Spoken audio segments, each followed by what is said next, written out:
Assalamualaikum warahmatullahi wabarakatuh. Rabbi bil Mustafa balligh maqasidana waghfir lana ma madha ya wasi'al karami ya Rabbi bil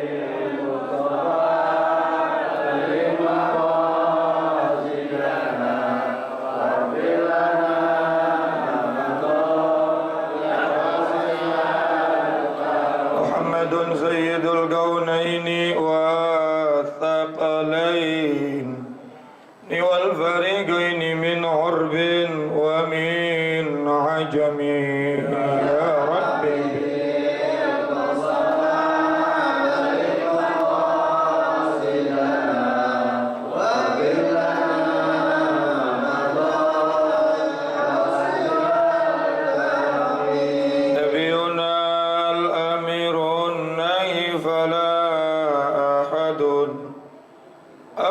في قولي لا منه ولا النعم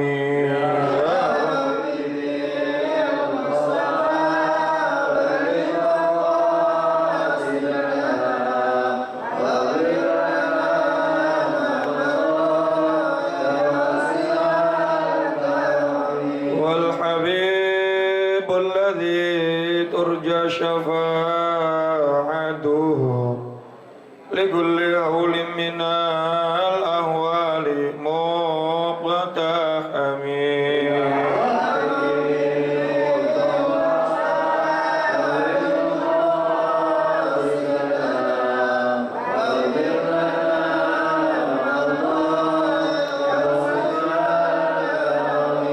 يا ربي بالمصطفى بلغ زيارتنا بالمسجد النبوي والمسجد الحرم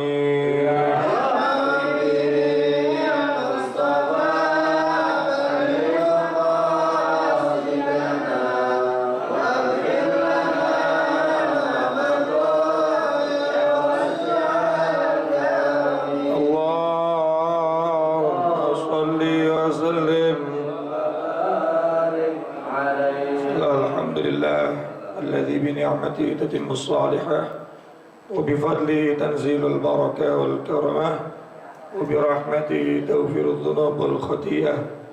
اللهم صل وسلم وبارك على سيدنا مولانا محمد سيد السادة وعلى آله وصحبه ومن والاه ولا حول ولا قوة إلا بالله. أما بعد, yang sama-sama kita muliakan guru-guru kita, Kiai Haji Dr. Andes Muhammad Ja'far, Kiai Haji Farah Furqan Mukarrabin Yusuf, Kiai Haji Ahmad Habibi Abdul Rashid Ramli, matta'anallahu fi tuli hayatihim.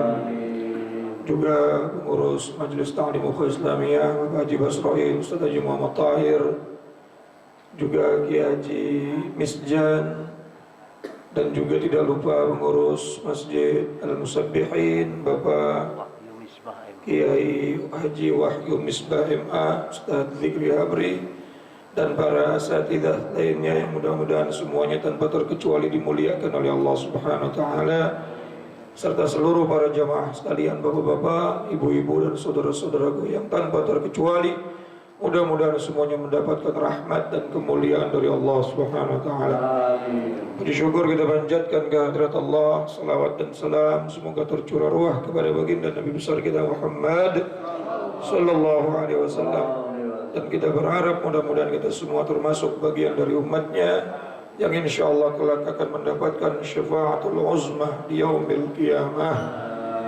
البديع بالقبول وإلى حضرة الرسول على هذه النية وعلى كل نية صالحة وعلى من نوى سلاف الصالح وإلى حضرة النبي المصطفى سيدنا وحبيبنا وشفيعنا ومولانا محمد صلى الله عليه وآله وصحبه وسلم وعلى آله وأزواجه وذريته ولبيته الكرام، وخصوصا إلى روح مؤلف الكتاب سيد الإمام الشيخ زين الدين بن عبد العزيز المنباري الفناني، وسيد الشيخ نواوي بن عمر الجاوي البنتني، وأصولهم وفروعهم وذو الحقوق عليهم أجمعين، أن الله يعلي درجاتهم في الجنة ويعيد علينا من بركاتهم وأسرارهم وأنوارهم وعلومهم ونفحاتهم في الدين والدنيا والآخرة وإلى أرواح والدينا وآبائنا وجميع المسلمين والمسلمات والمؤمنين الأحياء منهم والأموات إلى حضرة النبي الفاتحة.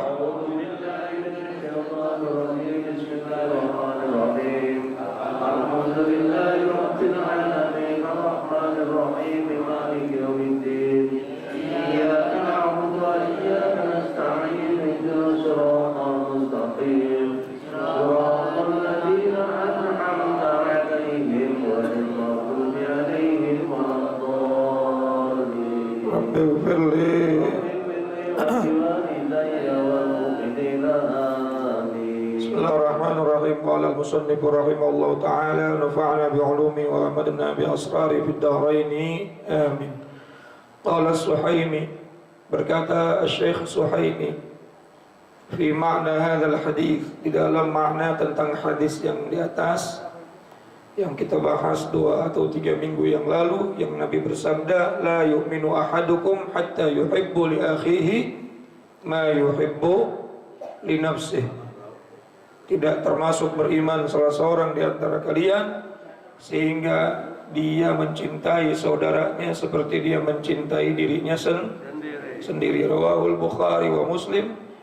Kata Syekh Suhaimi, memaknakan hadis tersebut adalah aila yakmulu imanu ahadikum, tidak akan sempurna iman seseorang dari kalian, hatta sampai yuhibbu likulli akhi, mereka betul-betul mencintai setiap saudaranya, walau kafiran, bahkan saudara sesama manusia yang meskipun dia adalah orang kafir, orang yang tidak beriman kepada Allah Subhanahu wa taala, min ghairi ay yakhussa, dengan tanpa mengkhususkan cintanya, bimahabbati ahadan, kepada seseorang saja. Artinya kalau kita mengaku mencintai Allah dan Rasul, mengaku beriman kepada Allah dan Rasul, wajiblah kita sesuai dengan hadis ini mencintai seluruh manusia tanpa dikhususkan. Ini konteksnya umum. Artinya jangan yang baik doang kita suka sama dia, yang jahat kagak. Yang ngasih jengkol doang kita suka sama dia, yang kagak pernah ngasih apa-apa kagak. Maka rasa cinta kita kepada sesama manusia wajib ada di dalam diri kita. Bagaimana implementasinya? Yaitu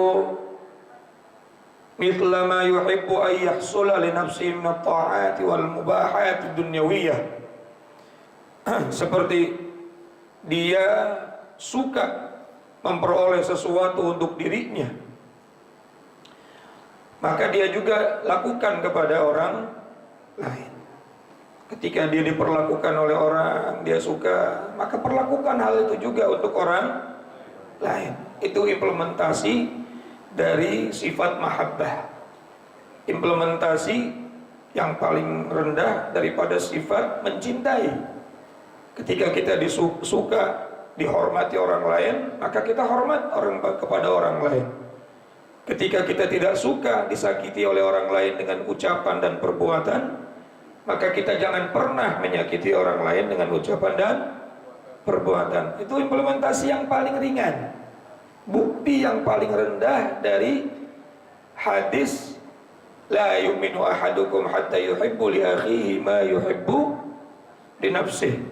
Tidak termasuk sempurna iman kalian sampai kalian betul-betul mencintai saudara kalian seperti kalian mencintai diri kalian sendiri. Implementasinya bagaimana? Kita memperlakukan orang lain seperti halnya kita ingin diperlakukan. Bahkan kata Syekh Suhaimi tadi, min ghairi ayyakhussa bimahabbatih ahada, tanpa harus mengkhususkan kepada salah satu orang. Artinya umum kepada siapa saja. Kepada yang suka sama kita, kita suka sama dia, kita hormat sama dia.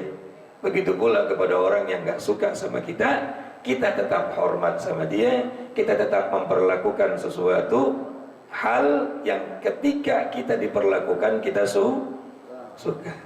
Paham nggak kira-kira ini? Ini kadang-kadang kita aku cinta sama Nabi, mahabbah sama Rasul, tapi ajarannya baginda kita Nabi Muhammad SAW kadang-kadang belum kita amalkan. Di antara ajaran beliau yang paling mulia adalah akhlakul karimah, dan akhlakul karimah itu ini Pak. Maulid sampai sekarang masih banyak ya. Semalam aja saya masih jam 1 orang di rumah. Baru ketemu kasur jam 2 dah. Maulid di mana-mana tiap hari, tapi kadang-kadang implementasi dari rasa mahabbah, dari pesan Maulid itu untuk mencintai Rasulullah SAW, yang sebetulnya Allah berfirman dalam Al-Quran, "Qul in kuntum tuhibbunallah fattabi'uni." Itu intisarinya tuh. Katakan Muhammad kepada umatmu, kalau memang kalian mencintai Allah dan Rasulnya, syaratnya satu nih, implementasinya nih apa? Fattabi'uni. Maka ikutilah aku, ikutilah ajaranku, kata Nabi Muhammad SAW. Kita mungkin sudah, insya Allah sudah baik dalam hablum minan nas. Salat, alhamdulillah udah kita kerjain ya. Alhamdulillah. Puasa Ramadan udah. Zakat insya Allah kalau kagak lupa. Haji, umroh tiap tahun kita berangkat. Hablum minallah insya Allah baik. Tapi kadang-kadang kita hablum minan nasnya ini nih ya. Sementara Nabi Muhammad juga bukan cuma ngajarin hablum, tapi juga mengajarkan hablum minan nas. Masya Allah. Nabi dalam satu sejarah, dalam satu tarikh, dalam satu sirah pernah diceritakan, beliau itu pernah sujud di depan Ka'bah sebelum beliau hijrah ke Madinah. Hampir sering dilempar, bukan cuma dilempar, diguyur dengan kotoran onta. Kalau dilempar paling cuma dikit Pak ya, diguyur sampai beliau nggak bisa bangun tuh saking banyaknya kotoran. Nggak ada yang berani itu untuk bersihin punya Rasulullah kecuali Siti Fatimah Zahra, putrinya baginda kita Nabi Muhammad SAW. Nabi bangun, Nabi senyum, nggak nanya siapa tadi yang guyur saya. Dari rumahnya Rasulullah SAW mau ke masjid, itu ada langganan tuh yang setiap dilewatin tempat tersebut, itu orang punya rumah selalu ludahin Rasulullah dari lantai 2-nya. Ngeludahin Nabi dari lantai 2 Pak. Nabi tahu nih, setiap mau lewat depan rumah itu beliau siap-siap sorbannya dinaikin ke atas kepalanya. Kata Abu Bakar, kenapa ya Rasulullah? Sementara kan itu di gang, di rolong, nggak panas karena matahari terhalang dengan bangunan-bangunan tersebut. Nabi tetap naikin sorbannya. Kata Nabi, bentar lagi kita lewat rumah langganan, langganan ngeludahin. Masya Allah. Suatu ketika lewat situ nggak ada lagi yang ngeludahin. Nabi nanya, langganan kemana langganan? Langganan yang ngeludahin. Maka dijawab sama Sayyidina Abu Bakar, dengar-dengar sih orangnya sakit. Dengar-dengar orangnya sakit. Masya Allah. Apa yang dilakukan oleh Rasulullah SAW? Beliau langsung suruh Sayyidina Abu Bakar mencari kurma yang paling manis, yang paling enak, yang paling terbaik di kota Mekah. Ayo kita tengokin dia. Langganan yang tukang ludahin ditengokin Pak. Pada saat beliau menengok, tuh orang udah ngeringkuk aja. Beliau ketok-ketok pintu, siapa di luar? Muhammad. Muhammad mana? Muhammad Rasulullah. Beliau masuk. Ya Muhammad, dari mulai saya sakit sampai udah lebih dari 3 hari, tetangga kagak ada yang nengokin saya, malah orang yang saya ludahin tiap hari nengokin saya. Sallallahu alaihi Muhammad. Berarti Nabi nggak mengkhususkan mahabbahnya itu kepada orang yang cinta sama dia saja, tapi kepada seluruh manusia.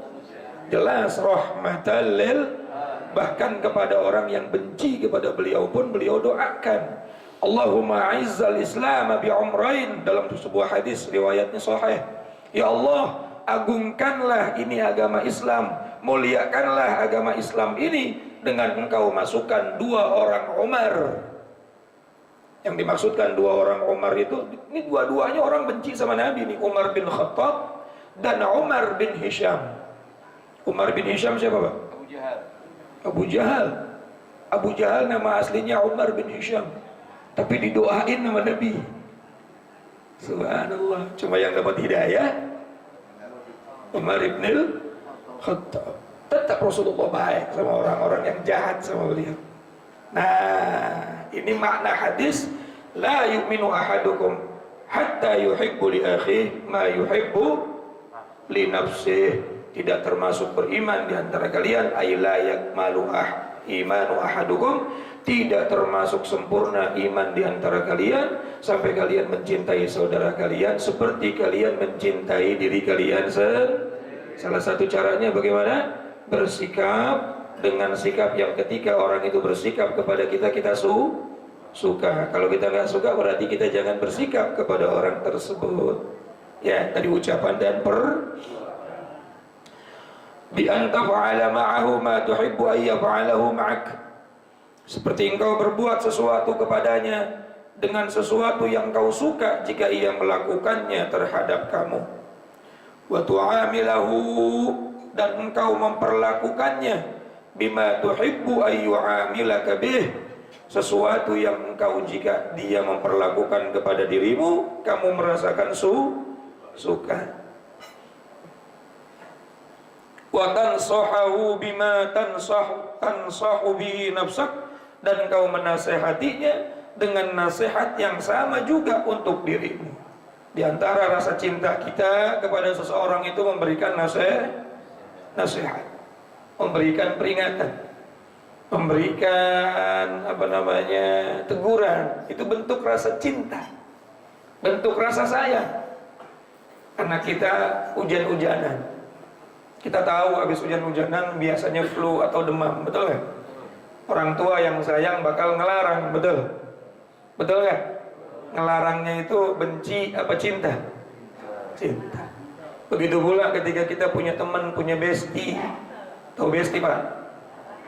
Bestie, best friend, punya soulmate, punya teman baik, melakukan maksiat, belum sholat zuhur, belum sholat asar, atau melakukan perbuatan-perbuatan yang dilarang dalam syariat, maka sebagai teman, sebagai bentuk rasa cinta kita adalah memberikan peringatan. Itu bentuk cinta tuh. Maka orang yang dicintai akan senang ketika diperingatkan. Saya itu lebih ngeri dicuekin sama guru dibandingkan diomelin. Kalau diomelin saya senang. Kamu, masya Allah. Diomelin habis-habisan seneng tuh, berarti guru seneng. Nggak mau kita tersesat. Tapi kalau sehari 2 hari kok tiba-tiba nyuekin kita nih, kita ngelakuin apa aja kok dicuekin, berarti kayaknya udah nggak suka sama kita. Betul nggak? Lu mau kemana los, mau bagaimana los, terserah. Itu orang nggak suka. Makanya di sini dikatakan oleh Syekh Suhaimi bahwa di antara ciri cinta berikutnya adalah orang tersebut menasehati orang lain, ya, mewujudkan implementasi atau bukti seseorang itu cinta kepada orang lain adalah orang tersebut memberikan nasihat baiknya kepada orang lain. Maka Bapak kalau dapat nasihat dari saudara, dari teman, atau apalagi dari seorang guru, maka jangan anggap itu sebagai ungkapan kejahatan, melainkan itu ungkapan rasa cinta. Wa tahkuma lahu bima tuhibbu ay yahkuma lak, dan engkau memutuskan sesuatu baginya dengan ketentuan yang sama bagimu. Ketika memutuskan sesuatu perkara, maka dia putuskan dengan adil, seperti halnya kita mau diputuskan perkara tersebut. Jangan giliran anaknya sendiri baik, giliran orang lain diputuskan tidak baik. Wa tahtamila adahu, dan kau merasakan beban hatinya yang begitu berat. Wa takuffa an irdihi, dan engkau betul-betul menahan diri dari hal yang menyinggung harga dirinya. Di antara cinta kita kepada sesama muslim, apalagi khususnya umumnya kepada sesama manusia, merasakan beban berat yang dirasakan oleh orang lain, Pak. Itu ciri orang cinta. Kita punya saudara sakit, minimal hati kita juga ngerasain beratnya sakitnya dia. Kita belum bisa bantu duit, belum bisa nengok karena sibuknya waktu, minimal tiap habis salat Fatihah biniyat syifa. Kita baca Fatihah untuk niat kesembuhan. Kita tahajud, kita tahu ada saudara kita yang dalam kesusahan, ekonominya mungkin lagi sulit. Kita doain dia, mudah-mudahan Allah berikan ekonomi yang baik. Pak, itu ciri-ciri orang dicintai oleh Allah tuh.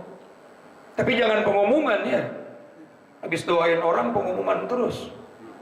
Karena kata Nabi, di antara doa yang paling mustajab adalah doa seorang muslim kepada muslim lainnya, sementara muslim yang didoakannya itu tidak tahu.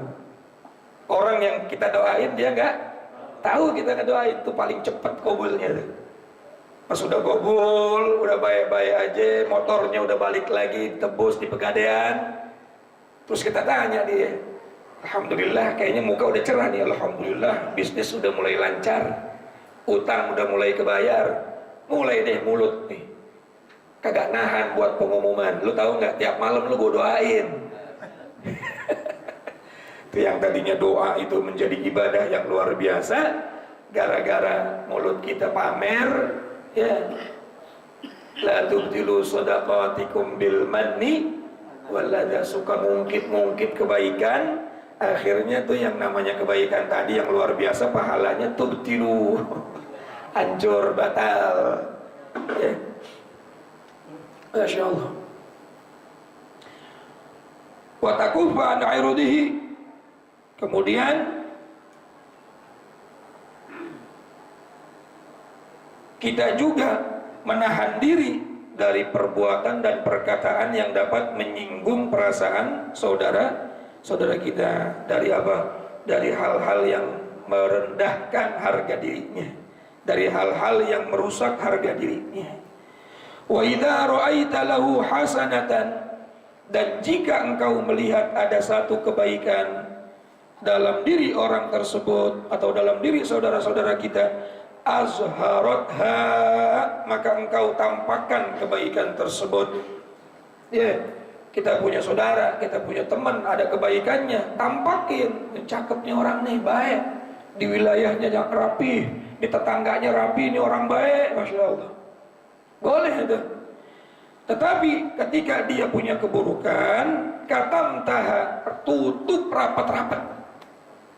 Nah, jangan sebaliknya, keburukannya dibongkar luar biasa, sementara kebaikannya yang begitu banyak nggak pernah kita ceritain. Betul apa enggak? Kebaikannya yang begitu banyak nggak pernah kelihatan di mata kita, nggak pernah kita umumin ini orang baik, pernah bantu saya, pernah bantu keluarga saya. Tapi giliran keburukannya yang sedikit, Masya Allah, orang semua tahu gara-gara mulut kita. Ini implementasi. Kadang-kadang kan kita cuma tahunya apa? Cintai saudaramu seperti kamu mencintai diri kamu sendiri. Implementasinya bagaimana? Ya tadi itu semuanya. Melakukan sesuatu yang kita lakukan itu sesuai dengan ketika orang lain melakukan kepada kita, kita juga suka. Kemudian menasehatinya dengan nasihat yang baik. Kemudian kalau ada kebaikan-kebaikan yang ada dalam dirinya, kita ungkapkan kebaikannya. Kalau ada keburukan-keburukan, aib-aibnya kita tutup rapat. Kalau saudara kita dalam keadaan susah, betul-betul kita merasakan susah juga, lalu kita doakan minimal. Kalau kita nggak bisa membantu dengan materi dan lain sebagainya, Masya Allah. Dan kita menahan diri dari ucapan dan perbuatan yang menyinggung perasaannya. Itu diantara apa? Implementasi cinta kepada sesama manusia, wabil khusus orang yang beriman. Wa qala Rasulullah sallallahu alaihi wasallam, Nabi sallallahu alaihi wasallam bersabda. Ini hadis Pak, namanya hadis musalsal bil awwaliyah. Musalsal itu saya alhamdulillah dapat dari guru saya terus sampai ke gurunya sampai kepada baginda Nabi Muhammad sallallahu alaihi wasallam. Yang saya dapat sanad ini dari Rasulullah diberikan kepada Sa'ad bin Abi Waqqas. Kemudian beliau memberikan kepada salah satu seorang budaknya, lalu budaknya memberikan kepada tabi'in memberikan kepada muridnya sampai ke guru saya, lalu ke saya. Namanya hadis musalsal bil awwaliyah. Jadi pada saat kita belajar hadis, satu hadis itu ada sanadnya sampai ke Rasulullah sallallahu alaihi wasallam. Nah, beliau bersabda, kata Nabi sallallahu alaihi wasallam, "Ar-rahimuna yarhamuhumur rahman." Ar-rahimuna, orang-orang yang rahim itu welas asih. Seperti halnya Allah punya sifat-sifat rahim, sifat penyayang. Orang yang memiliki hati yang penuh dengan kasih sayang kepada sesama manusia, yarhamuhumur rahman, akan senantiasa dirahmati, disayangi oleh Allah yang Maha Rahman. Jadi kata kuncinya, kalau kita pengen diberikan kasih sayang oleh Allah, dirahmati oleh Allah, betul-betul hidup kita itu penuh dengan rahmat dan kasih sayang, kata kuncinya satu, rahim dulu sama sesama manusia. Paham gak Pak? Pak, ngarepnya kita dapat kasih, tapi sama orang benci mulu, gedek aja, kesel aja. Bagaimana mau dapat rahmatnya Allah? Bagaimana mau dapat kasih sayangnya Allah? Masya Allah. Irhamu man fil ardi yarhamukum man fis sama. Welas asihlah kalian, berkasih sayanglah kalian, man fil ardi, kepada siapapun yang ada di muka bumi ini, yarhamukum man fis sama, maka senantiasa penghuni langit seluruh malaikat-malaikatnya Allah akan juga sayang kepada kalian. Jadi kalau kita berkasih sayang kepada siapapun yang ada di muka bumi ini, maka Allah akan sayang kepada kita, malaikat-malaikatnya Allah juga akan sayang kepada kita. Dan kalimatnya menggunakan fi'il mudhari', yang artinya senantiasa, bukan hari ini, bukan kemarin, bukan besok. Saya mau udah sayang sama dia kapan? Dulu sampai mati Pak. Ya, harus terus menerus menjadi orang yang punya sifat apa? Kasih sayang. Ar-rahimuna yarhamuhumur rahman. Wa khataman nazim wallahu a'lamu bis shawab. Dah sampai sini ya. Suara udah mulai sewak lagi nih. Mudah-mudahan kita lanjutin lagi minggu yang akan datang. Sehat afiat dan panjang umur. Semoga Allah berikan kita ilmu yang manfaat. Ilmu yang manfaat minimal apa yang kita pelajari, kita pikirin untuk kita amalkan. Kita usahain deh, dikit-dikit kita ngamalin. Ya, minimal kalau kita ketemu saudara-saudara kita, nggak bisa kita memberikan manfaat yang banyak, minimal doain. Mudah-mudahan berkah ya, mudah-mudahan sehat ya. Kan itu rahmat juga tuh Pak. Betul nggak? Atau minimal kita ucapkan salam. Salam itu kan doa. Assalamualaikum. Semoga Allah memberikan kamu keselamatan. Jadi kadang-kadang Masya Allah duit, jangankan duit, salam aja pelit, apalagi duit. Doanya aja pelit, apalagi duit. Nah, mudah-mudahan kita bisa menjadi orang yang ar-rahimuna yarhamuhumur rahman, orang yang berkasih sayang kepada sesama kita dan diberikan oleh Allah kasih sayang yang luar biasa dari zatnya dan dari sifatnya untuk kita dan kehidupan kita, insya Allah. Wallahul muwaffiq ila aqwamit thoriq. Assalamualaikum warahmatullahi wabarakatuh.